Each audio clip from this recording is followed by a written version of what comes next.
मी पुन्हा येणार आहे, मी पुन्हा येणार आहे. काय येऊन काय करणार आहेस? गवत उपटिणार आहेस? गवत उपटिणार आहेस?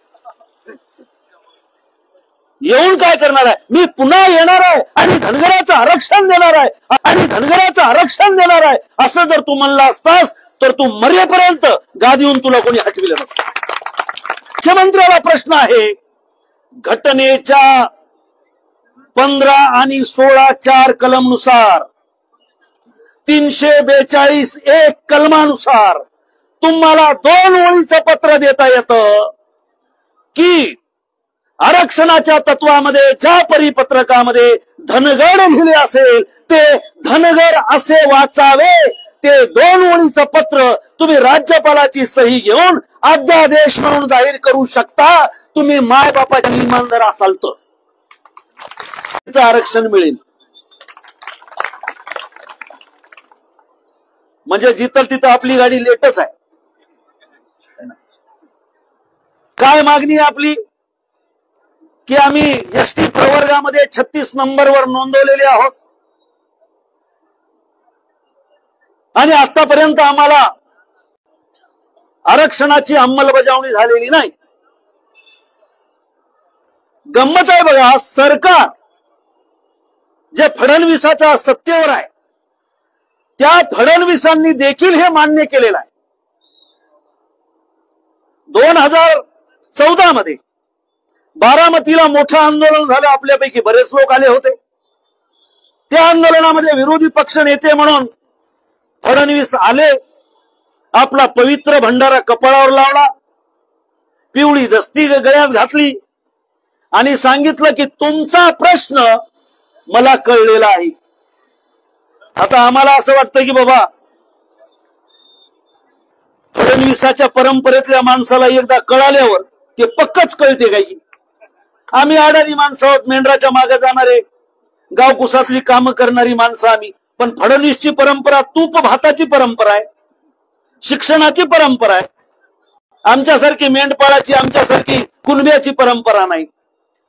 आणि आम्हाला विश्वास वाटला की जे फडणवीस म्हणतायत की मी आज विरोधी पक्ष नेता आहे, तुमचा प्रश्न मला कळालेला आहे, तुमची मागणी संविधानाला धरून आहे, तुम्ही तुमच्या मताचं बळ आमच्या सोबत द्या.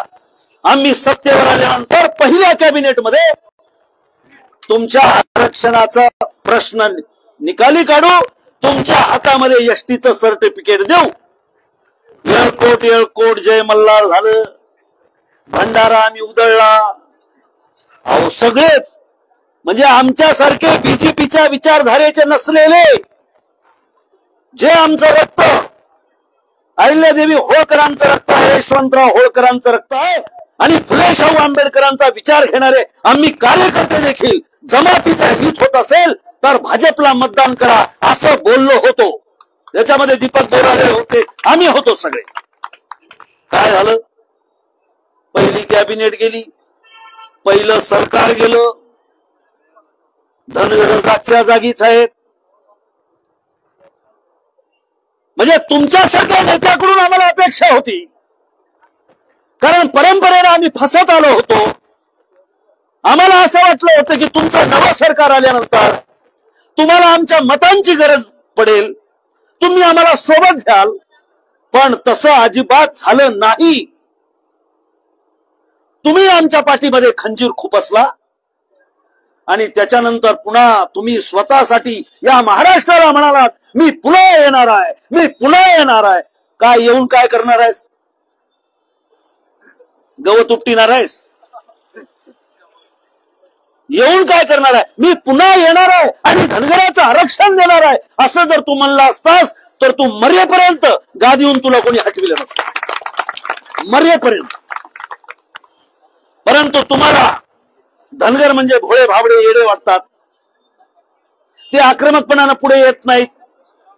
रस्त्यावरच्या लढाया लढण्यामध्ये ते कमी पडतात, कारण पोट भरण्याची मारामार आहे. मेंढराच्या पाठीमागं शेतामध्ये दुसऱ्याचे शेत करतात, शेतमजुरीनं काम करतात, वाटेल त्या पद्धतीनं पोट भरतायत.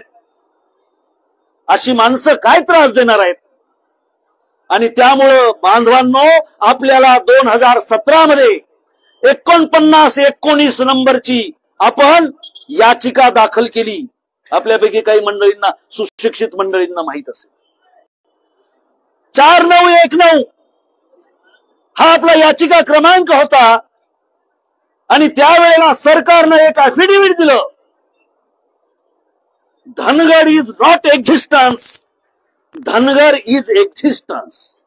या महाराष्ट्रामध्ये धनगड नावाची कुठलीच जमात अस्तित्वात नाही, आहेत ते धनगर आहेत.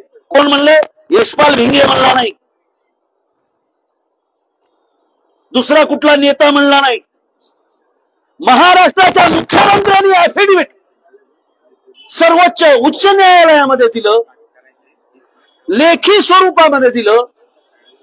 धनगरांचं अस्तित्व या महाराष्ट्रात नाही असं जर मुख्यमंत्री म्हणत असाल तर माझा या जालन्याच्या भूमीतून दीपक बोराडे या ठिकाणी 4 दिवसाचं उपोषण करून या ठिकाणी अतिशय थकलेले आहेत. आपण सगळे साक्षीदार आहात. माझा मुख्यमंत्र्याला प्रश्न आहे, घटनेच्या 15 आणि 16(4) कलमनुसार 342(1) कलमानुसार तुम्हाला 2 ओळीचं पत्र देता येतं की आरक्षणाच्या तत्वामध्ये ज्या परिपत्रकामध्ये धनगड लिहिले असेल ते धनगर असे वाचावे.